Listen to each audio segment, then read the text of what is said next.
Thank you, Mr. Speaker. I yield myself such time as I may consume. Gentleman is recognized. Mr. Speaker, before I came to Congress, I was a federal prosecutor in my hometown of Pittsburgh, and the biggest law enforcement challenges that we had then and really still have today are opioids and gun violence. Marijuana just didn't register in terms of the risk that it posed to people on a day-to-day basis compared to those two things. Yet because of the way the federal criminal laws are written and the way that cannabis is placed in Schedule 1, it is very easy for a marijuana offense to actually get someone a worse sentence than an opioid offense like overprescribing OxyContin or selling fentanyl, or a firearms offense like possession of a firearm or shooting at someone. Our federal laws are out of place.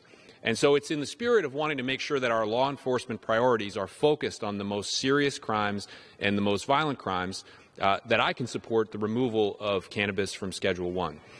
This bill came up once before in the previous Congress under a closed rule in which there were not opportunities for amendment, and so I want to thank the leadership and the chairman this time around for allowing members under an open rule to make some amendments, because while I do support the removal of cannabis from Schedule 1, I think as we've heard in the debate today, there are many questions about what happens the day after that.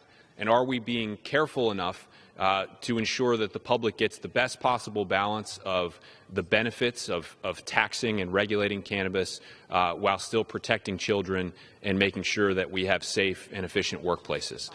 So the amendment that I'm offering here today aims to answer a couple of key questions.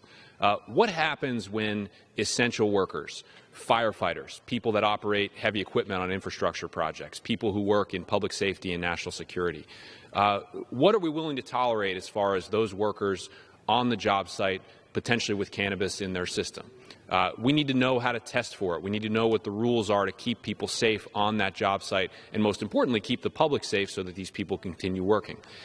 Same question for schools. What are the best practices for schools in a world where cannabis is no longer in Schedule 1 of the Controlled Substances Act, in a world where cannabis could be in corner stores that children walk past on their way home, in a world where school bus drivers or teachers may be legally authorized to use cannabis in their off time? All we're trying to do is answer these questions. Now, there are some who see problems with a change in the law, and they see challenges, and they shrink from them.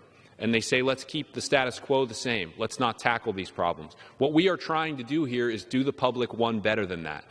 There is an ironclad case for removing cannabis from Schedule 1 and focusing our law enforcement priorities where they should be. But we have to take steps to make sure that we do this in a careful, cautious, and correct manner. That's what my amendment offers, Mr. Speaker, and I reserve the balance of my